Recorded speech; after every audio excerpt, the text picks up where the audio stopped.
บายดีพี่น้องมื้อนี้บ่าวข่าวจะมากินข้าวสวยบ่าวข่าวหาที่พอดีเลิกเรียกมาแล้วกับ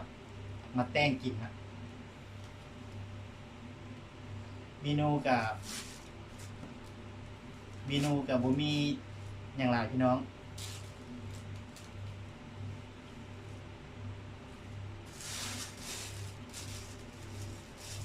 เพราะว่านี่ก็เป็น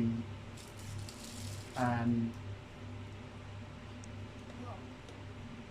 พันย่อในน้ำแกงอันนี้ก็เป็นแจ่วปลาแดก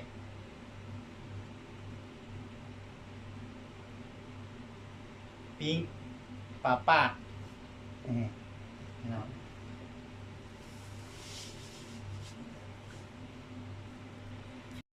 สวยมื้อนี้บ่มีอย่างหลายเนาะพี่น้องมีย่อและก็น้ำซุปนี่ก็เป็นแก้วปลาแดกเนาะที่บ่าวข่าวเฮ็ดเองแล้วก็ปิ้งปลาป้าและนึ่งหมักน้ำแล้วก็ทั่วพูเนาะมากินน้ำกันเลยพี่น้องเดี๋ยวมากินน้ำกันเลยพี่น้องนี่ข้าวเหนียว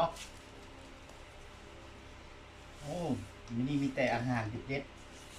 ๆน้องเลยให้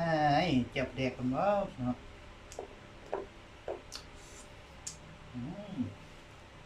อร่อยดีน้ำ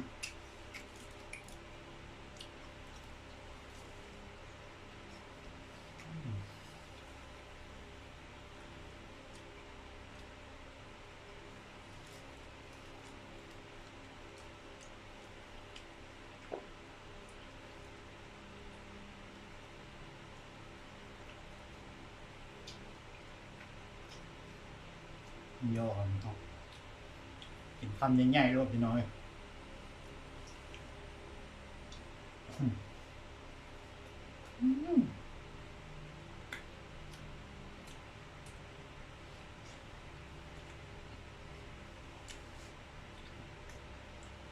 ทั่วภูเจ็บเอาอยู่สวนนี่หมกทั่วภูนี่ซอกซื้อแก้มาภูนี่ซอกหายากสุดพี่น้องทั่วภูสีม่วง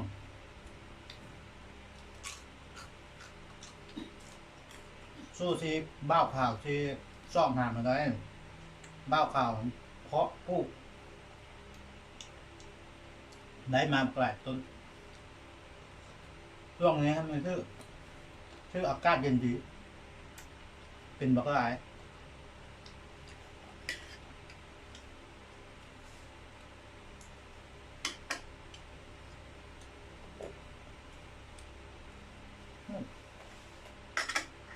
ตัวผูสดกรอบ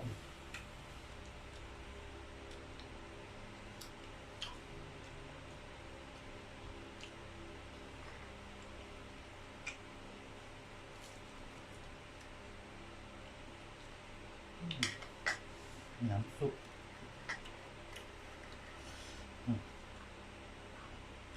ตาปากตัวเป็นยังไงอุ้ย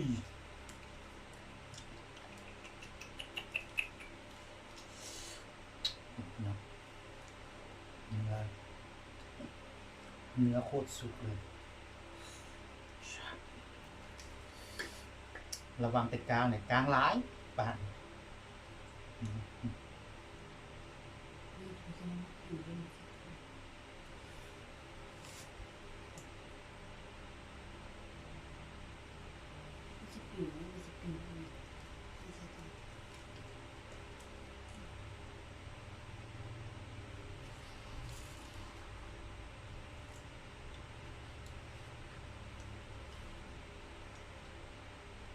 กลางหลายแต่ว่าแซ่บ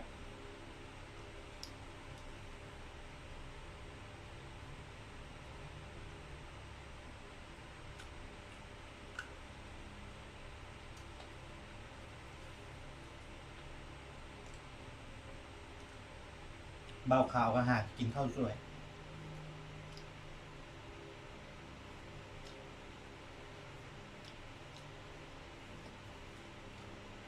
อาหารเช้าแล้วมัน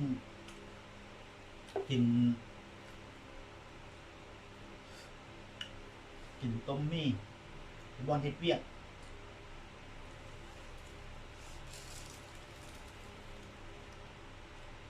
มาแต่เรื่องกันบนท่านเลยก่อนแต่งกินข้าวสวยก่อนพี่น้องกินแล้วก็จะกินนอนพักผ่อนมือแรงเลยไปทำลูกสาวลุงเงียน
ฟังฟังเสียงจะย่ำดังก๊อกก๊อกก๊อก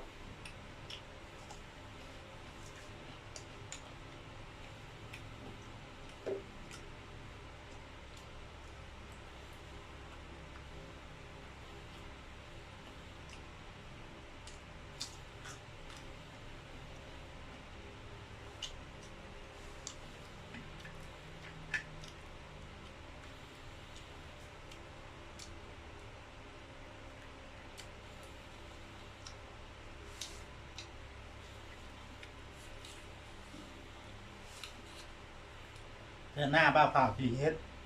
คลิปเฮ็ดอาหาร ว่าจะเป็นเมนูใดที่บ้าข่าวจะเฮ็ดขอให้ผู้ชมติดตามอะไรกับกดไลค์กดแชร์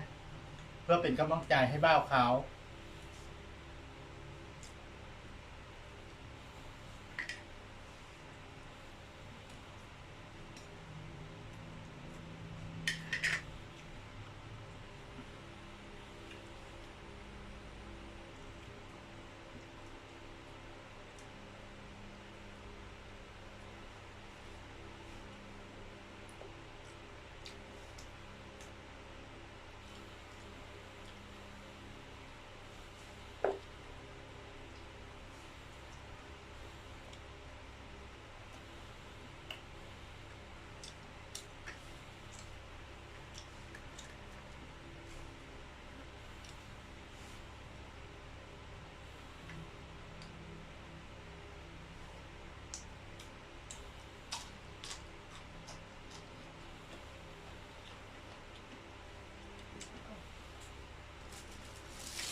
วันนี้บ้าข่าวสิได้ไปก่อนเด้อ